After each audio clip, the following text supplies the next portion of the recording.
and spending power of India's rising middle class. Together, we embark on a journey to unlock our nation's tremendous potential for greater prosperity and global positioning under the leadership of Honorable Prime Minister Shri Narendra Modi.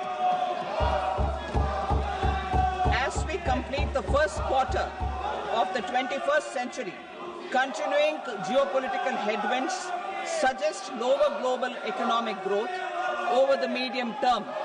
However, our aspiration for a Vikasit Bharat inspires us, and the transformative work we have done during our government's first 2 terms guides us to march forward resolutely. Our economy is the fastest growing among all major economies. Our development track record for the past 10 years and structural reforms have drawn global attention. Confidence in India's capability and potential has only grown in this period. We see the next 5 years as a unique opportunity to realize Sabka Vikas, stimulating balanced growth of all regions.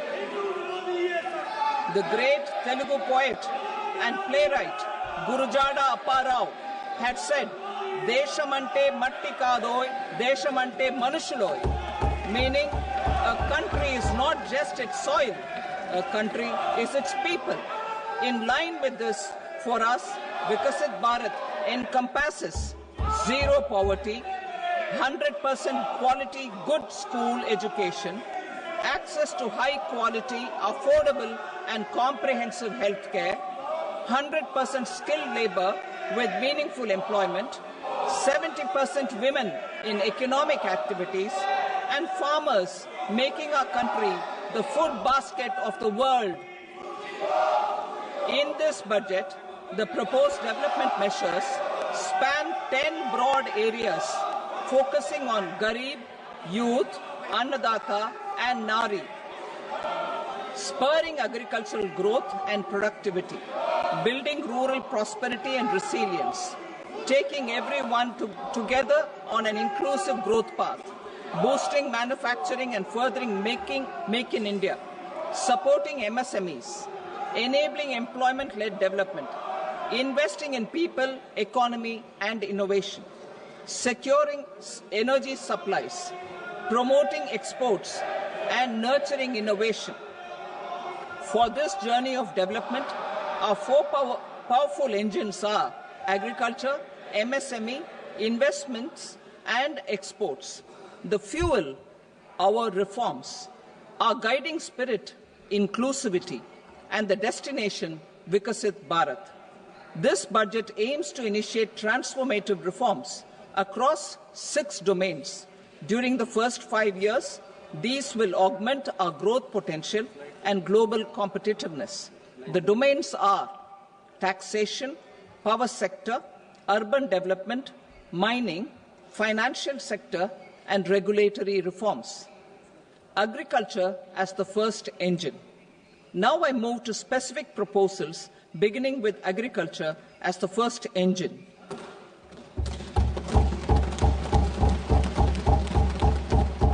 Prime Minister Dhan Dhanya Krishi Yojana, Developing Agri-Districts Program. Motivated by the success of the Aspirational District Program, our government will undertake a Prime Minister Dhan Dhanya Krishi Yojana in partnership with states.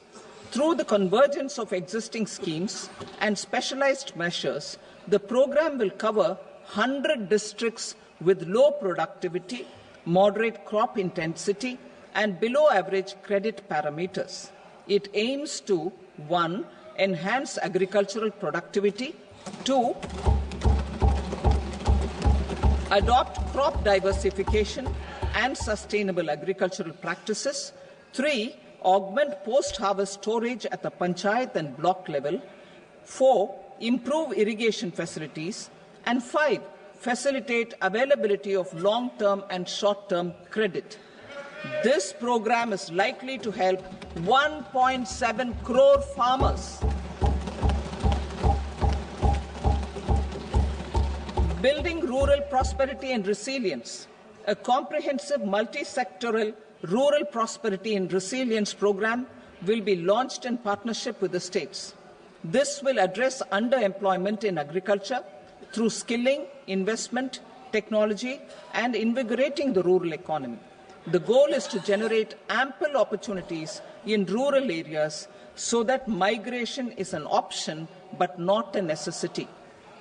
The program will focus on rural women, young farmers, rural youth, marginal and small farmers, and landless families.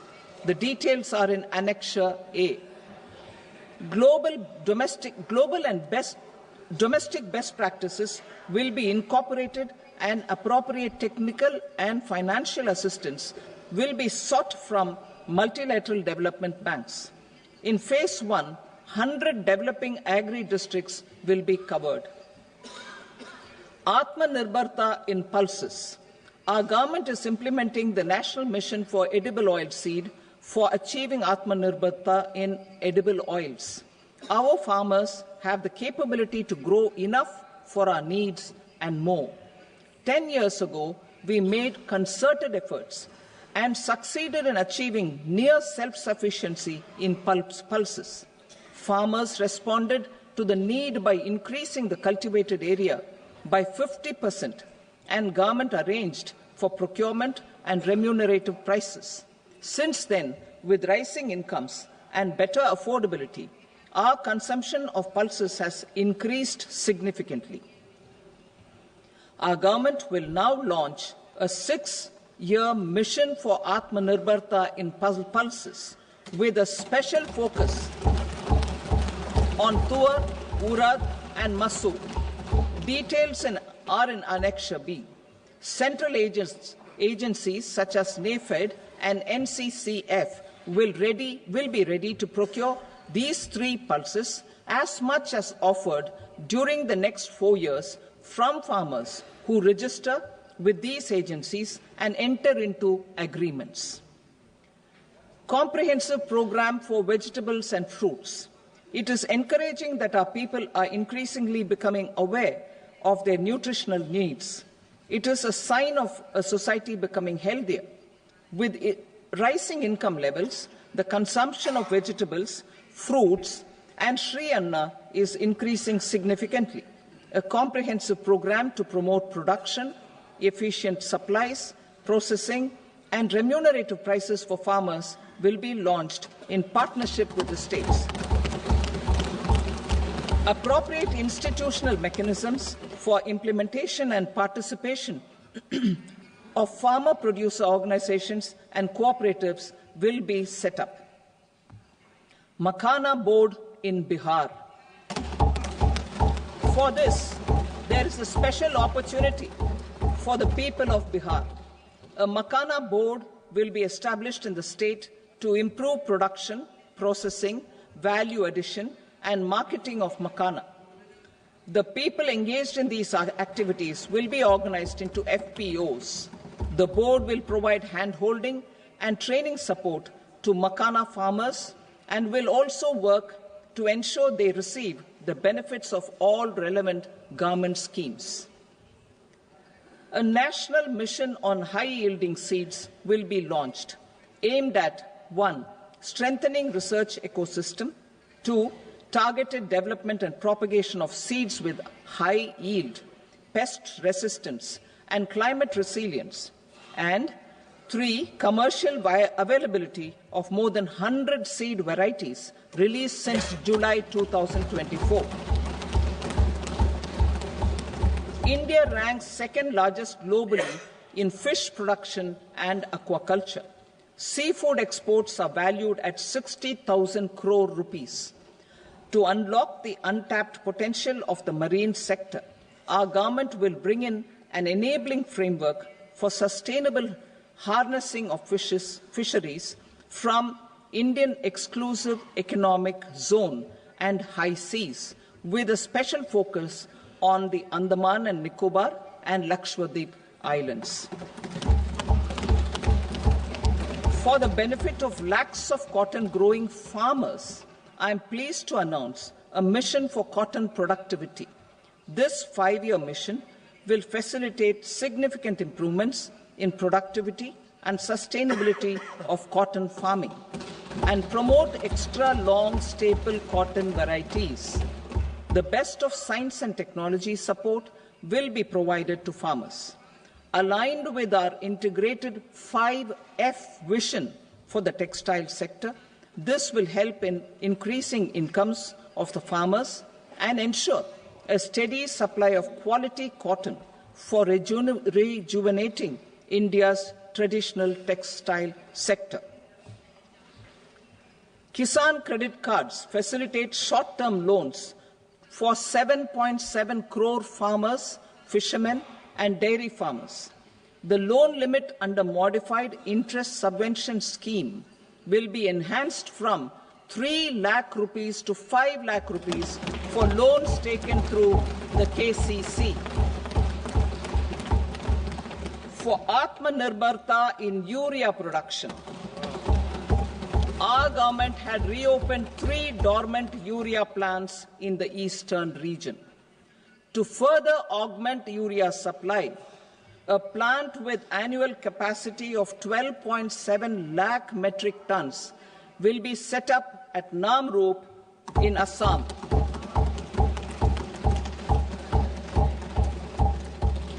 India Post, with 1.5 lakh rural post offices, complemented by the India Post Payment Bank and a vast network of 2.4 lakh Dak Sevaks, will be repositioned to act as a catalyst for the rural economy.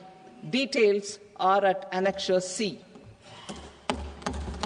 India Post will also be transformed as a large public logistics organization. This will meet the rising needs of Vishwakarmas, new entrepreneurs, women, self-help groups, MSMEs, and the large business organizations. Our government will provide support to NCDC for its lending operations for the cooperative sector. MSMEs as the second engine. Now I move to MSMEs as the second engine, which encompasses manufacturing and services with a focus on MSMEs numbering 5.7 crores. Currently, over 1 crore registered MSMEs, employing 7.5 crore people and generating 36% of our manufacturing, have come together to position India as a global manufacturing hub. With their quality products, these MSMEs are responsible for 45% of our exports. To help them achieve higher efficiencies of scale, technological upgradation, and better access to capital, the investment and turnover limits for classification of all MSMEs will be enhanced to 2.5 and 2 times respectively. This will give them the confidence to grow and generate employment for our youth. The details are given in Annexure D. To improve access to credit, the credit guarantee cover will be enhanced. First, for micro and small enterprises from 5 crore to 10 crore rupees, leading to additional credit of 1.5 lakh crores in the next 5 years.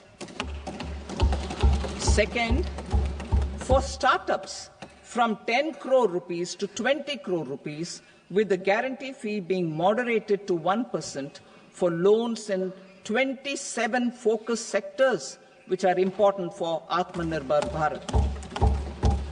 And for well-run exporter MSMEs, for term loans up to 20 crore rupees. Also for the micro enterprises, we will introduce customized credit cards with a 5 lakh rupee limit for micro enterprises registered on Udyam portal. In the first year, 10 lakh such cards will be issued. Fund of funds for startups. The Alternate Investment Fund, AIFs, for startups have received commitments of more than 91,000 crores. rupees. These are supported by the fund of funds set up with the Government of India's contribution of 10,000 crore rupees. Now, a new fund of funds with expanded scope and a fresh contribution of another 10,000 crore rupees will be set up. A new scheme will be launched for 5 lakh women, scheduled castes and scheduled tribes, first-time entrepreneurs. This will provide term loans up to 2 crore rupees during the next 5 years. The scheme will incorporate lessons from the successful Stand Up India scheme. Online capacity building for entrepreneurship and managerial skills will also be organized. Measures for labor-intensive sectors. To promote employment and entrepreneurship opportunities in labor-intensive sectors, our government will undertake specific policy and facilitation measures. To enhance the productivity, quality, and competitiveness of India's footwear and leather sector, a focused product scheme will be implemented. The scheme will support design capacity, component manufacturing, and machinery required for production of non-leather quality footwear, besides the support for leather footwear and products. The scheme is expected to facilitate employment for 22 lakh persons, generate over 4 lakh crore rupees, and exports of over 1.1 lakh crore rupees. Measures for the toys sector. Building on the National Action Plan for Toys, we will implement a scheme to make India a global hub for toys. The scheme will focus on development of clusters, skills, and a manufacturing ecosystem that will create high-quality, unique, innovative, and sustainable toys that will represent the Made in India brand. Support for food processing. In line with our commitment towards Purvodaya, we will establish a National Institute of Food Technology, Entrepreneurship and Management in Bihar. The institute will provide a strong fillip to food processing activities in the entire eastern region. This will result in 1. Enhanced income for the farmers through value addition to their produce, and 2. Skilling entrepreneurship and employment opportunities for the youth. Manufacturing mission, furthering Make in India. Our government will set up a national manufacturing mission covering small, medium, and large industries for furthering Make in India by providing policy support, execution roadmaps, governance, and monitoring framework for central ministries and states. Details are in Annexure E. Given our commitment to climate-friendly development, the mission will also support clean tech manufacturing. This will aim to improve domestic value addition and build our ecosystem for solar PV cells, EV batteries, motors and controllers, electrolyzers, wind turbines, very high voltage transmission equipment, and grid-scale batteries. Investment as the third engine. Now I move to investment as the third engine, which encompasses investing in people, investing in the economy, and investing in innovation. Investing in people. Saksham Anganwadi and Poshan 2.0. Saksham Anganwadi and Poshan 2.0 program provides nutritional support to more than 8 crore children, 1 crore pregnant women and lactating mothers all over the country, and about 20 lakh adolescent girls in aspirational districts and the Northeast region. The cost norms for these nutritional support will be enhanced appropriately. Atal Tinkering Labs. 50,000 Atal Tinkering Labs will be set up in government schools in the next 5 years to cultivate the spirit of curiosity and innovation and foster a scientific temper among young minds. Broadband connectivity to government secondary schools and PHCs. Broadband connectivity will be provided to all government secondary schools and primary health centers in rural areas under the BharatNet project.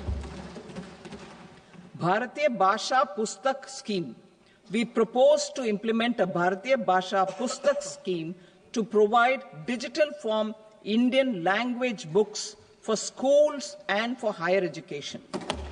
This aims to help students understand their subjects better and in their language. National Centers of Excellence for Skilling. Building on the initiative announced in the July 24 budget, 5 national centers of excellence for skilling will be set up with global expertise and partnerships to equip our youth with the skills required for Make for India, Make for the World manufacturing. The partnership will cover curriculum design, training of trainers, and a skills certification framework and periodic reviews. Expansion of capacity in IITs. Total number of students in 23 IITs has increased 100% from 65,000 to 1.35 lakh in the past 10 years.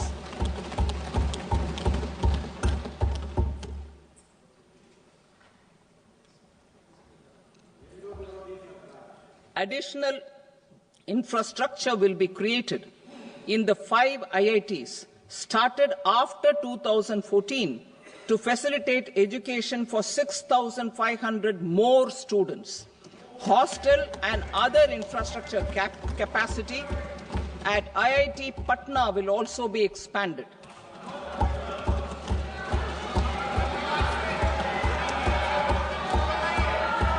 Center of Excellence.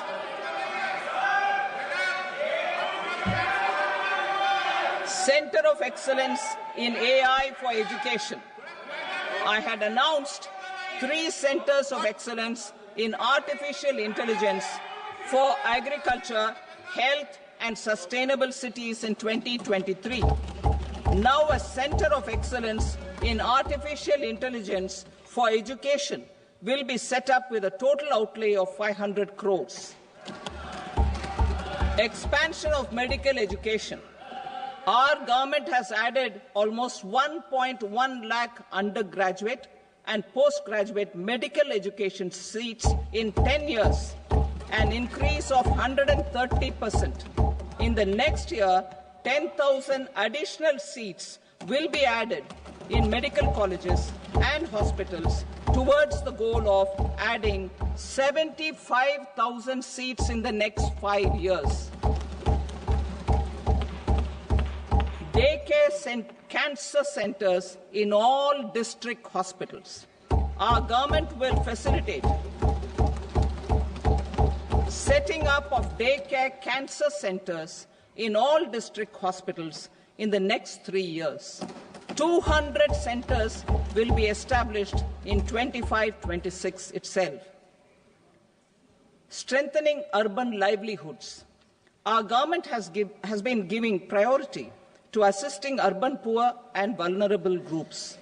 A scheme for socio-economic upliftment of urban workers will be implemented to help them improve their incomes, have sustainable livelihoods, and a better quality of life. PM Swanidhi scheme has benefited more than 68 lakh street vendors, giving them respite from high-interest informal sector loans. Building on this success, the scheme will be revamped with enhanced loans from banks, UPI-linked credit cards with 30,000 rupees limit, and capacity building support. Social Security Scheme for welfare of online platform workers. Gig workers of online platforms provide great dynamism to the new age services economy. Recognizing their contribution, our government will arrange for their identity cards and registration on the e-Shram portal. They will be provided health care under PM Jan Arogya Yojana. This measure is likely to assist nearly 1 crore gig workers.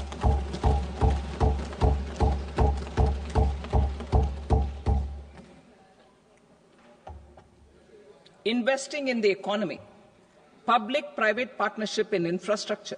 Each infrastructure-related ministry will come up with a 3-year pipeline of projects that can be implemented in PPP mode. States will also be encouraged to do so and can seek support from the India Infrastructure Project Development Fund, which is a scheme to prepare PPP proposals. Support to states for infrastructure. An outlay of 1.5 lakh crore is proposed for the 50-year interest-free loans to states for capital expenditure and incentives for reforms. Building on the success of the first asset monetization plan announced in 2021, the second plan for 2025 to 30 will be launched to plough back capital of 10 lakh crore in new projects. Regulatory and fiscal measures will be fine-tuned to support the plan. Jal Jeevan Mission. Since 2019, 15 crore households, representing 80% of India's rural population, have been provided access to portable tap water connections. To achieve 100% coverage, I am pleased to announce the extension of this mission until 2028 with an enhanced total outlay. The mission's focus will be on the quality of infrastructure and O&M of rural piped water supply schemes through Jan Bhagidari. A separate MOU or separate MOUs will be signed with the states and union territories to ensure sustainability and citizen-centric water services delivery. Urban sector reforms. Building on the July budget proposals, urban sector reforms related to governance, municipal services, urban land and planning will be incentivized. Urban Challenge Fund. The government will set up an urban challenge fund of 1 lakh crore rupees to implement the proposals for cities as growth hubs, creative redevelopment of cities, and for water and sanitation purposes announced in the July budget. This fund will finance up to 25% of the cost of bankable projects, with a stipulation that at least 50% of the cost is funded from bonds, bank loans, and PPPs. An allocation of 10,000 crore is proposed in 2025-26. Power sector reforms. We will incentivize electricity distribution reforms and augmentation of intra-state transmission capacity by states. This will improve financial health and capacity of electricity companies.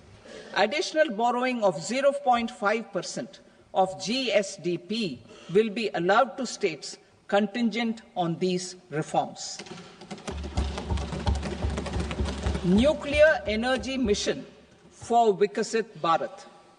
Development of at least 100 gigawatt of nuclear energy by 2047 is essential for our energy transition efforts.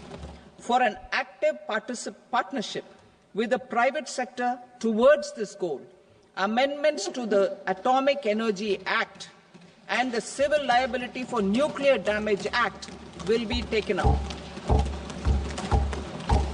A nuclear energy mission for research and development of small modular reactors with an outlay of 20,000 crore will be set up.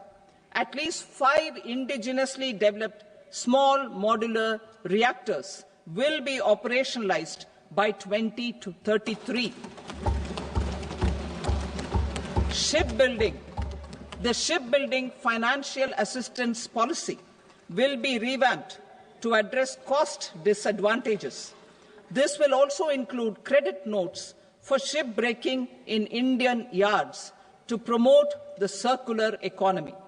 Large ships above a specified size will be included in the infrastructure harmonized master list. Shipbuilding clusters will be facilitated to increase the range, categories and capacity of ships. This will include additional infrastructure, facilities, skilling and technology to develop the entire ecosystem. Maritime Development Fund. For long-term financing for the maritime industry, a Maritime Development Fund with a corpus of 25,000 crore rupees will be set up. This will be for distributed support and promoting competition. This will have up to 49% contribution by the government, and the balance will be mobilized from ports and from private sector. UDAN regional connectivity schemes. UDAN has enabled 1.5 crore middle-class people to meet their aspirations for speedier travel. The scheme has connected 88 airports, and operationalized 619 routes. Inspired by that success, a modified UDAN scheme will be launched to enhance regional connectivity to 120 new destinations and carry 4 crore passengers in the next 10 years. 4 crore additional passengers in the next 10 years. The scheme will also support helipads and smaller airports in hilly, aspirational and northeast regional districts. Greenfield airports will be facilitated in Bihar to meet the future needs of the state. These will be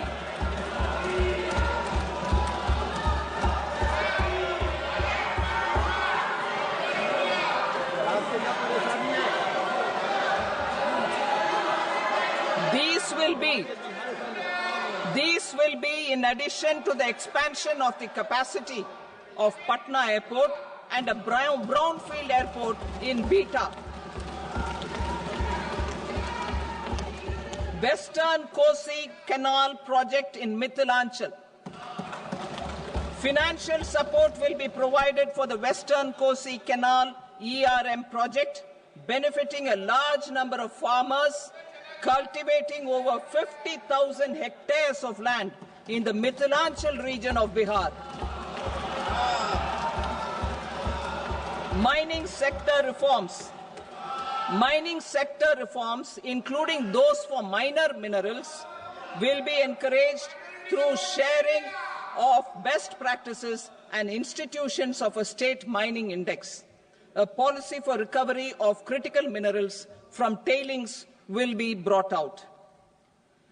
Under the special window for affordable and mid-income housing, SWAMI, 50,000 dwelling units in stressed housing projects have been completed and keys handed over to home buyers. Another 40,000 units will be completed in 2025, further helping middle-class families who were paying EMIs on loans taken for apartments while also paying rent for their current dwellings. Building on this success, SWAMI Fund 2 will be established as a blended finance facility with contribution from the government, banks and private investors.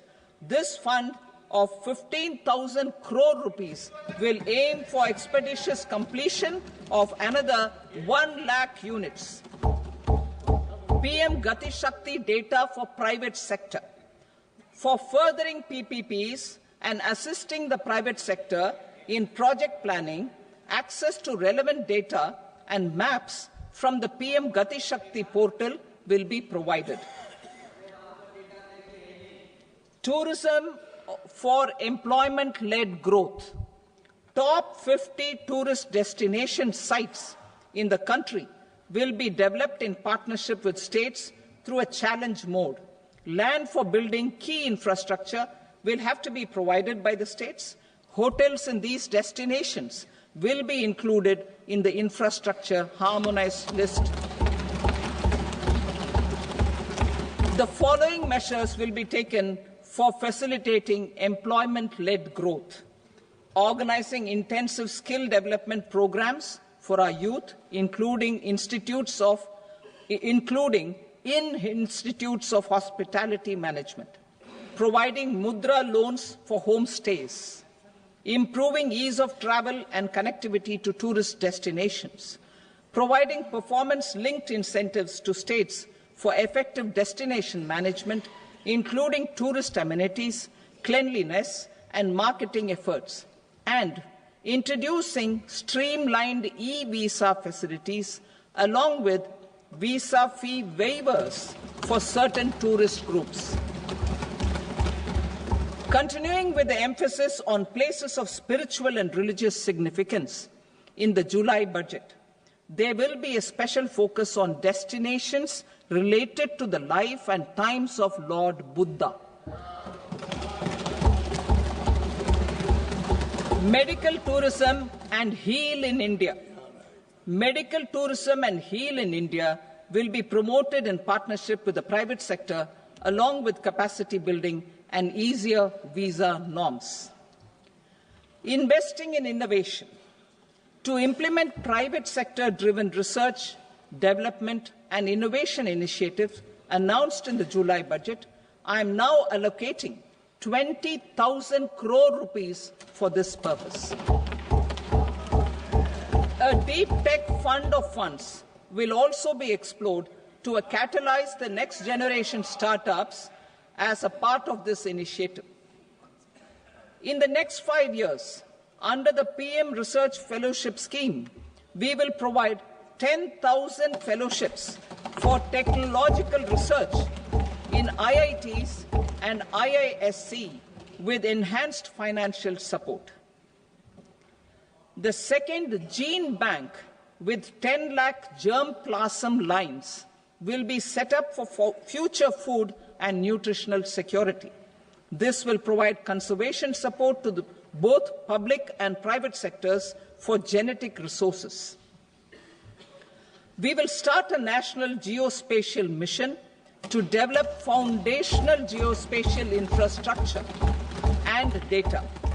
Using PM Gati Shakti, this mission will facilitate modernization of land records, urban planning, and design of infrastructure projects. A Gyan Bharatam mission for survey, documentation, and conservation of our manuscript heritage with academic institutions, museums, libraries, and private collectors will be undertaken to cover more than 1 crore manuscripts. We will set up a national digital repository of Indian knowledge systems for knowledge sharing. Now I move to exports as the fourth engine. We will set up an export promotion mission with sectoral and ministerial targets driven jointly by the Ministries of Commerce, MSME, and Finance. It will facilitate easy access to export credit, cross-border factoring support, support to MSMEs to tackle non-tariff measures in overseas markets. A digital public infrastructure, Bharat Trade Net, for international trade will be set up as a unified platform for trade documentation and financing solutions. This will complement the Unified Logistics Interface platform. The BTN will be aligned with international practices. Support will be provided to develop domestic manufacturing capacities for our economy's integration with global supply chains. Sectors will be identified based on objective criteria. Facilitation groups with participation of senior officers and industry representatives will be formed for select products and supply chains. Through this, there are huge opportunities related to Industry 4.0, which needs high skills and talent. Our youth have both. Our government will support the domestic electronic equipment industry to leverage this opportunity for the benefit of our youth. A national framework will be formulated as guidance to states for promoting global capability centers in emerging Tier 2 cities. This will suggest measures for enhancing availability of talent and infrastructure, building bylaw reforms, and mechanisms for collaboration with industry. Our government will facilitate upgradation of infrastructure and warehousing for air cargo, including high-value perishable horticultural produce. Cargo screening and customs protocol will be streamlined and made user-friendly. Reforms as the fuel. Over the past 10 years, our government has implemented several reforms for convenience of taxpayers, such as faceless assessment, 2, taxpayer charter, 3, faster returns, 4, almost 99% returns being on self-assessment, and 5, Vivad Se Vishwas scheme.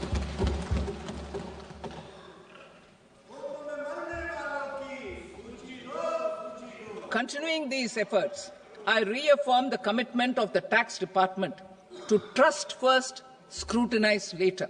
I also propose to introduce the new income tax bill next week. I will detail the indirect tax reforms and changes in direct taxes in Part B. Financial sector reforms. The FDI limit for the insurance sector will be raised from 74 to 100%. This enhanced limit will be available for those companies which invest the entire premium in India. The current guardrails and conditionalities associated with foreign investment will be reviewed and simplified. The services of India Post Payment Bank will be deepened and expanded in rural areas. NABFID will set up a partial credit enhancement facility for corporate bonds for infrastructure. Public sector banks will develop Grameen Credit Score framework to serve the credit needs of SHG members and people in rural areas. A forum for regulatory coordination and development of pension products will be set up. To implement the earlier announcement on simplifying the KYC processes, the revamped Central KYC Registry will be rolled out in 2025. We will also implement a streamlined system for periodic updating. Requirements and procedures for speedy approval of company mergers will be rationalized. The scope for fast-track mergers will also be widened and the process made simpler. As proposed in the interim budget, we signed bilateral investment treaties with 2 countries in 2024 to encourage sustained foreign investment, and in the spirit of First Develop India, the current model BIT will be revamped and made more investor-friendly. In the last 10 years, in several aspects, including financial and non-financial, our government has demonstrated a steadfast commitment to ease of doing business. We are determined to ensure that our regulations must keep up with technological innovations and global policy developments. A light-touch regulatory framework based on principles and trust will unleash productivity and employment.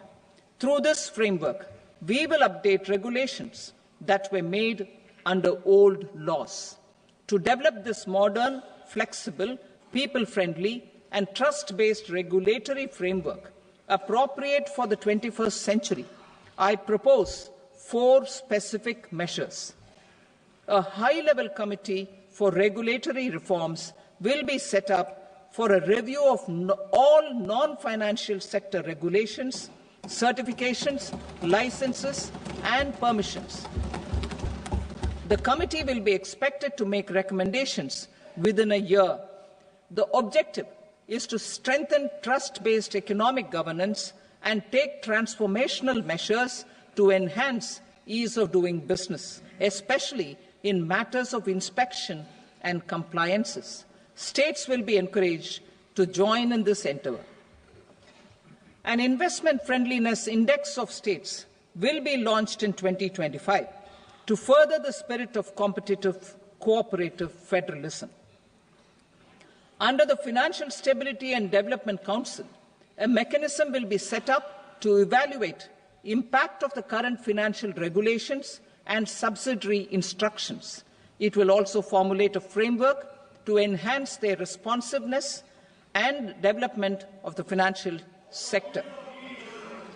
In the Jan Vishwas Act 2023, more than 180 legal provisions were decriminalized.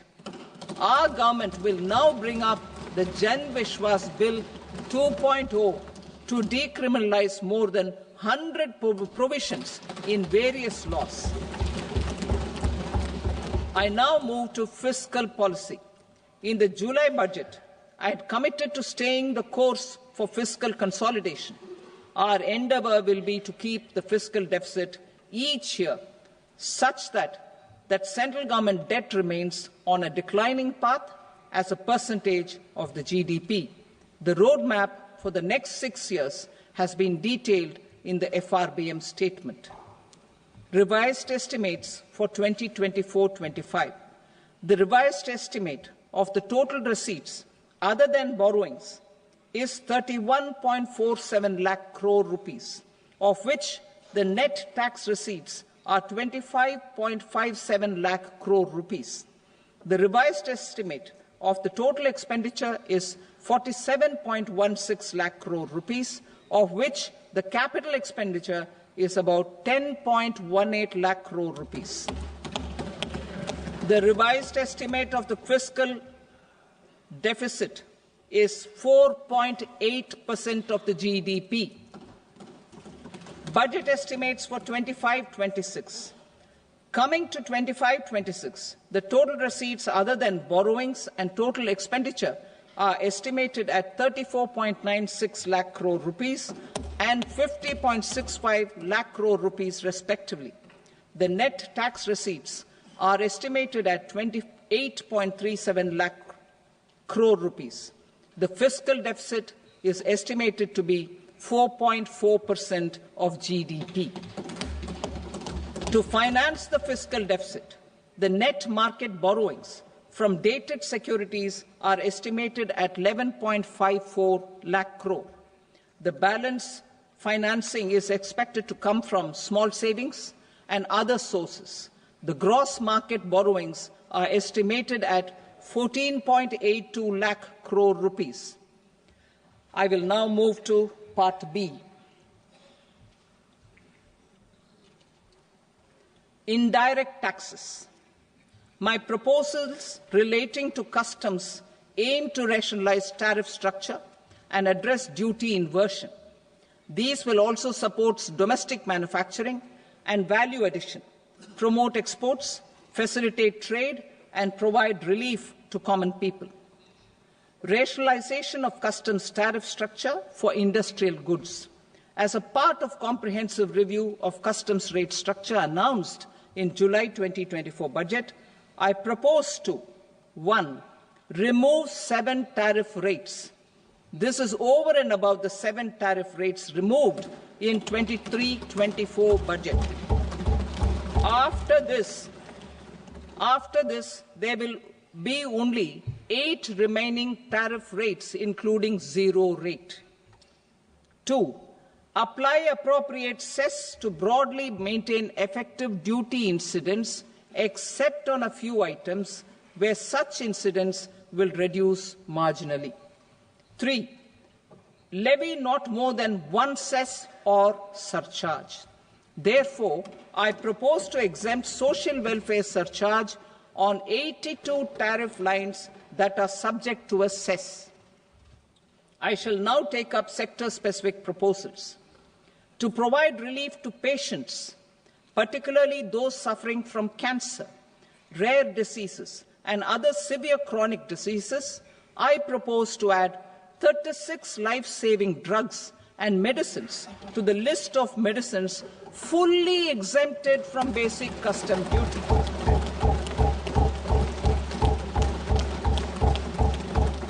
I also propose to add 6 life-saving medicines to the list attracting concessional custom duty of 5%. Full exemption and concessional duty will also respectively apply on the bulk drugs for manufacture of the above. Specified drugs and medicines under patient assistance programs run by the pharmaceutical companies are fully exempt from BCD, provided the medicines are supplied free of cost to the patients.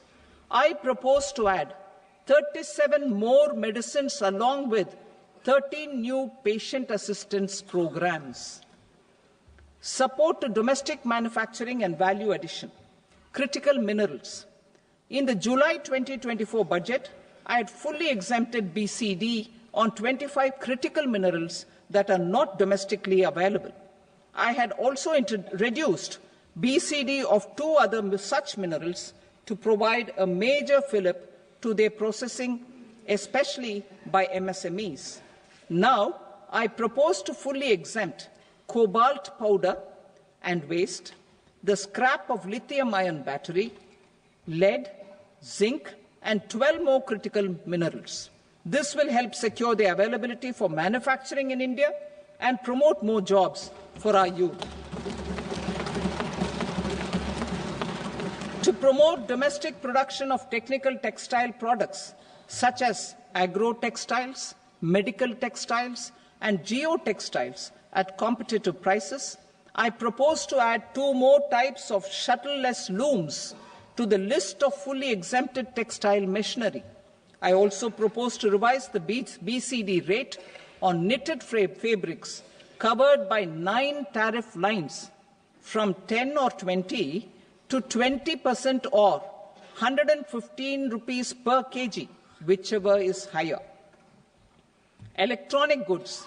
In line with our Make in India policy and to rectify inverted duty structure, I propose to increase the BCD on interactive flat panel display from 10% to 20% and reduce the BCD to 5% on open cell and other components. In 23-24 budget, for the manufacture of open cells of LCD, LED TVs, I had reduced the BCD on parts of open cells from 5% to 2.5%. To further boost the manufacture of such open cells, the BCD on these parts will now stand exempted. Lithium-ion battery. To the list of exempted capital goods, I propose to add 35 additional capital goods for EV battery manufacturing and 28 additional capital goods for mobile phone battery manufacturing. This will boost domestic manufacture of lithium-ion batteries, both for mobile phones and for electric vehicles. Shipping sector. Considering that shipbuilding has a long gestation period, I propose to continue the exemption of BCD on raw materials, components, consumables, or parts for the manufacture of ships for another 10 years.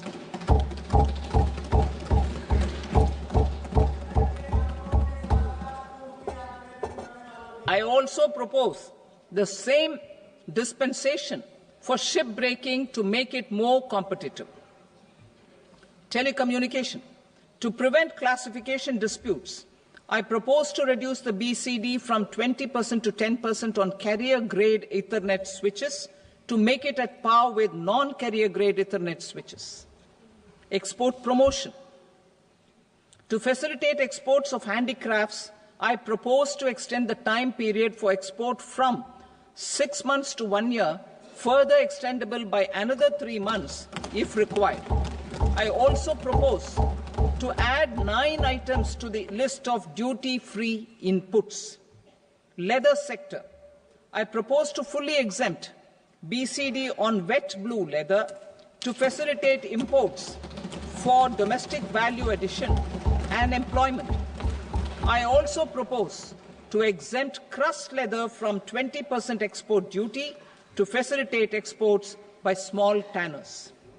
Marine products. To enhance India's competitiveness in the global seafood market, I propose to reduce BCD from 30% to 5% on frozen fish paste, surimi, for manufacture and export of its analog products. I also propose to reduce BCD from 15% to 5% on fish hydrolysates for manufacture of fish and shrimp feed. In July 2024 budget, to promote development of domestic MROs for aircraft and ships, I had extended the time limit for export of foreign origin goods that were imported for repairs from 6 months to 1 year and further extendable by 1 year. I now propose to extend the same dispensation for railway goods. Time limit for provisional assessment. Presently, the Customs Act 1962 does not provide any time limit to finalize provisional assessments, leading to uncertainty and cost to trade.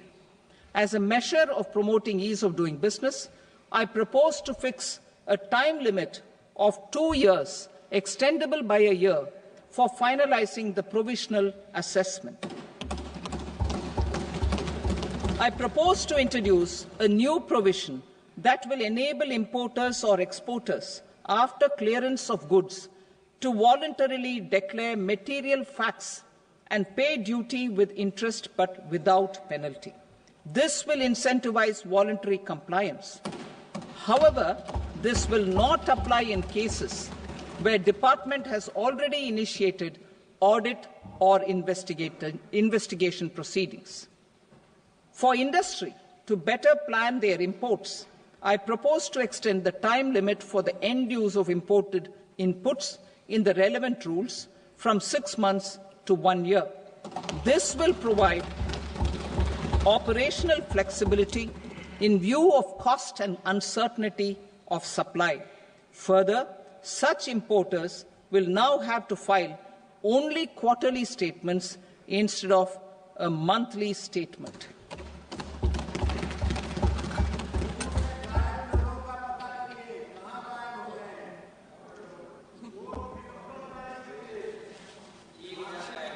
I now come to my direct tax proposals. In Part A, I have briefly underlined taxation reforms as one of key reforms to realize our vision of Vikasit Bharat. In respect of criminal law, our government had earlier ushered in Bharatiya Nyaya Sanhita, replacing Bharatiya Danda Sanhita. I am happy to inform this august House and the country that for new income tax bill will carry forward the same spirit of Nyaya in its drafting as well. The new bill will be clear and direct in text, with close to half of the present law in terms of both chapters and words. It will be simple to understand for taxpayers and tax administrators, leading to tax certainty and reduced litigation. Reforms, however, are not a destination. They are means to achieve good governance for our people and economy. Providing good governance primarily involves being responsive. The Tirukural captures this in verse 542, which reads, "Vaanokki vaazhum ulagallam, mannavan kol nokki vaazhum kudi," meaning, just as the living beings live expecting rains, citizens live expecting good governance. Our government is committed to keeping an ear to the ground and a finger on the pulse and responding while balancing our national building efforts.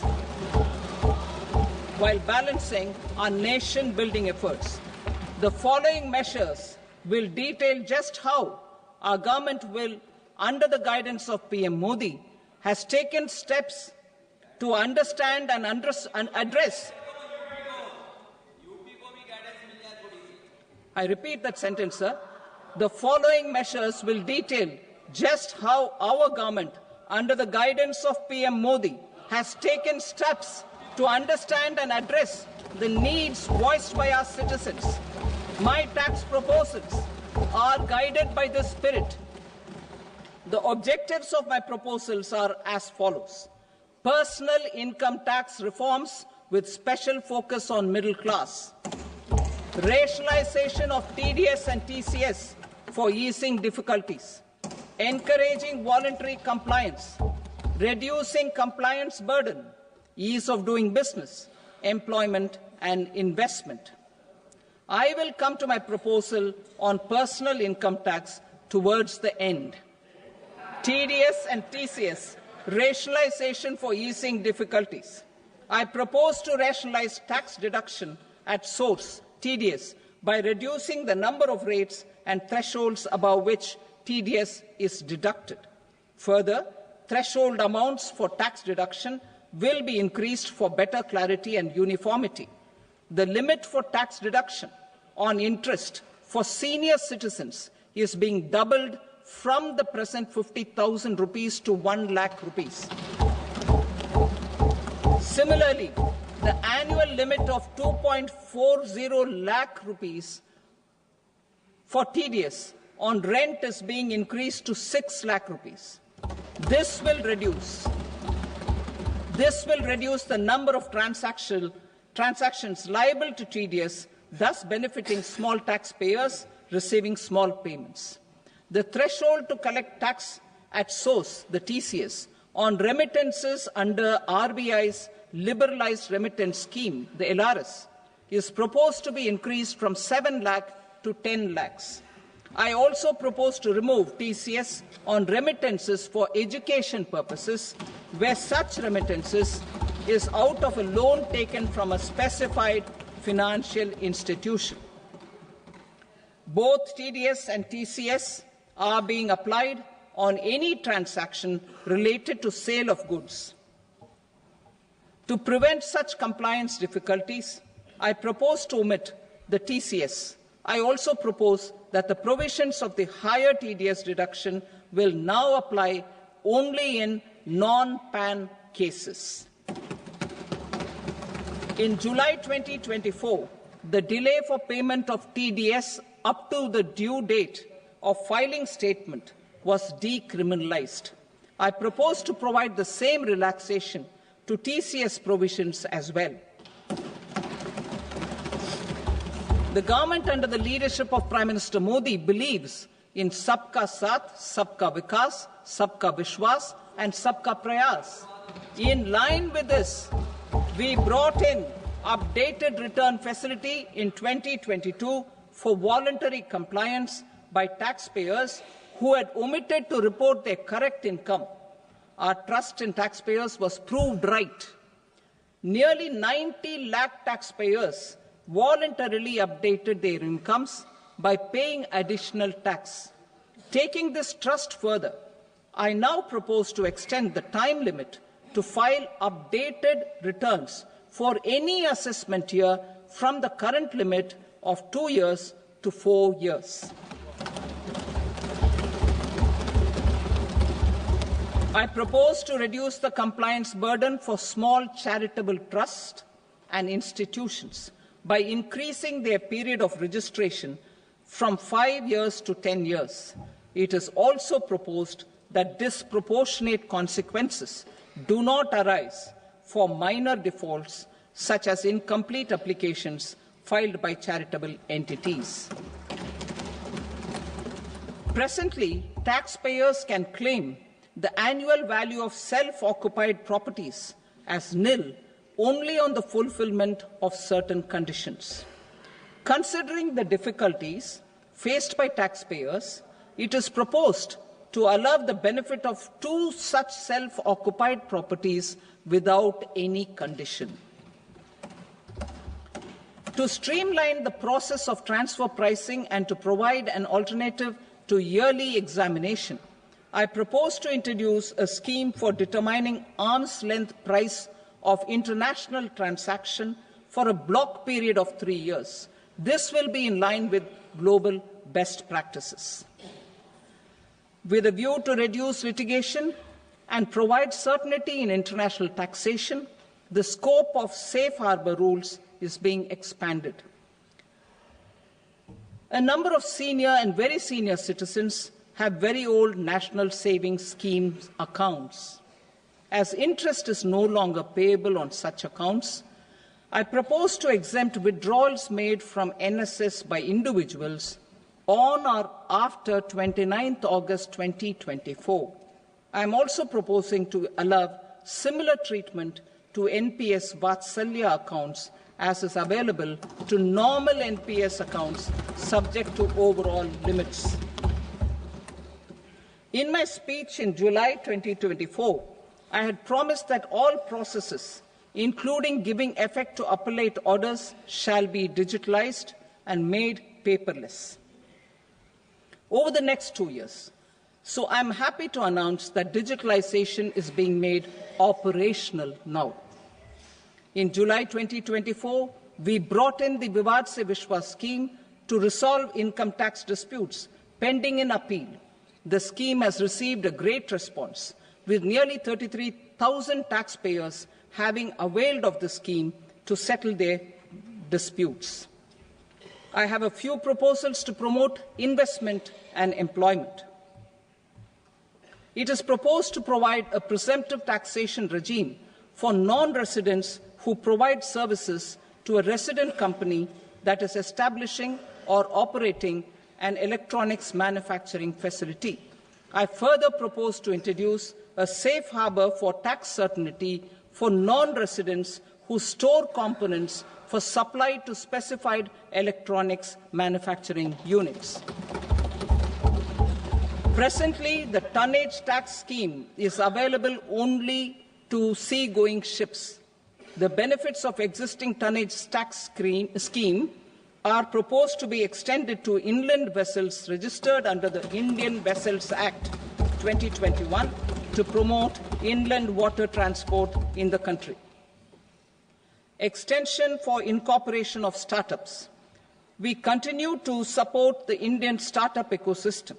I propose to extend the period of incorporation by 5 years to allow the benefit available to startups which are incorporated before 1/4/2030. In order to attract and promote additional activities in the IFSC, I am inter alia proposing specific benefits to ship leasing units, insurance offices, and treasury centres of global companies which are set up in IFSC. Further, to claim benefits, the cut-off date for commencement in IFSC has also been extended by 5 years to 31/3/2030.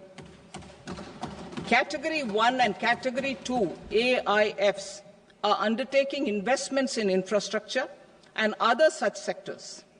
I propose to provide certainty of taxation to these entities on the gains from securities, to promote funding from sovereign wealth funds and pension funds to the infrastructure sector. I propose to extend the date of making an investment by 5 more years up to 31st March 2030.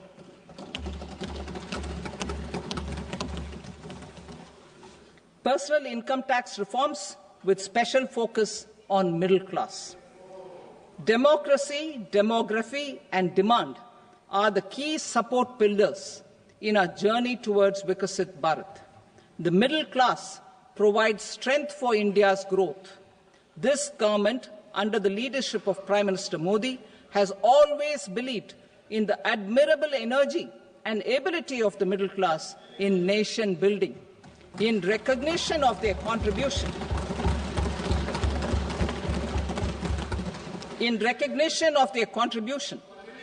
we have periodically reduced their tax burden.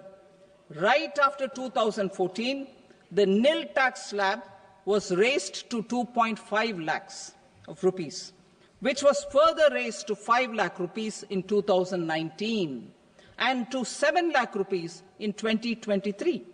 This is reflective of our government's trust on the middle-class taxpayers. I am now happy to announce that there will be no income tax payable up to income of 12 lakh rupees.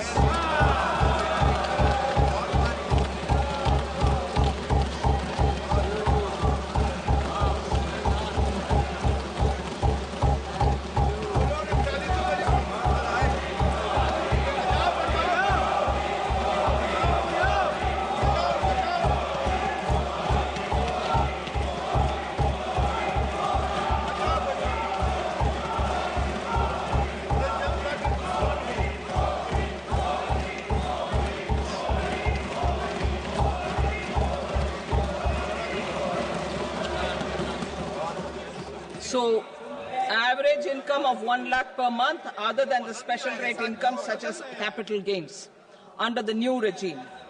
This limit will be 12.75 lakh for salaried taxpayers due to the standard deduction of 75,000.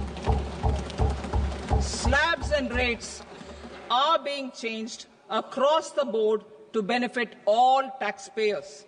The new structure will substantially reduce the taxes of the middle class and leave more money in their hands, boosting household consumption, savings and investment.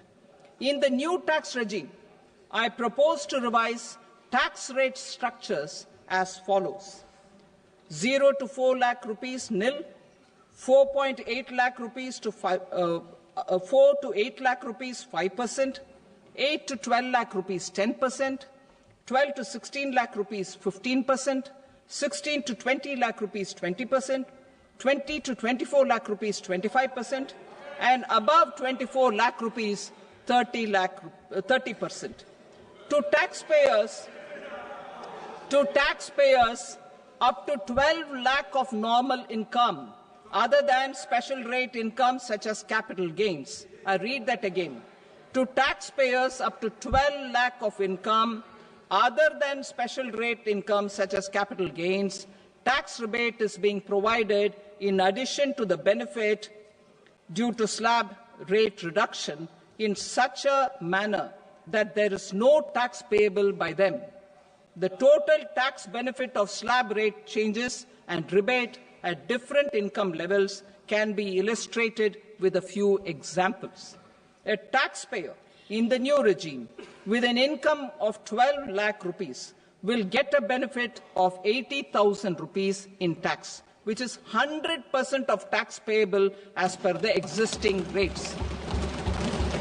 A person having income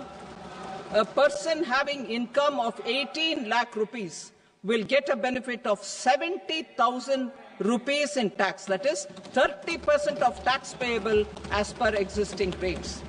A person with an income of 25 lakh gets a benefit of 1,10,000 rupees, that is 25% of his tax payable as per existing rates. Details of my tax proposals are given in the annexure.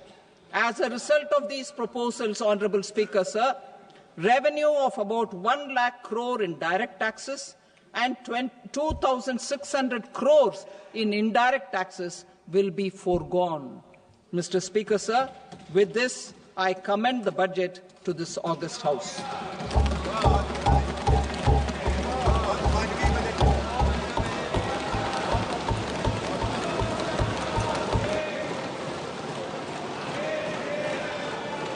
Item number 2, Srimati Nirmala Sitaraman. Sir, with your permission, I rise to lay on the table the following statements under Section 3(1) of the Fiscal Responsibility and Budget Management Act 2003, medium-term fiscal policy cum fiscal policy strategy statement and macroeconomic framework statement. Item number 3, Srimati Nirmala Sitaraman. Sir, with your permission, I rise to move for leave to introduce the Finance Bill 2025. प्रश्न ये है कि विधेयक को पुनर्स्थापित करने की अनुमति प्रदान की जाए।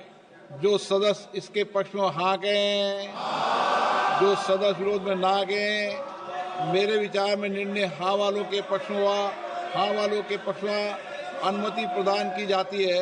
माननीय मंत्री जी, विधेयक को पुरस्तापित करें। Sir, I introduce the bill. Thank you.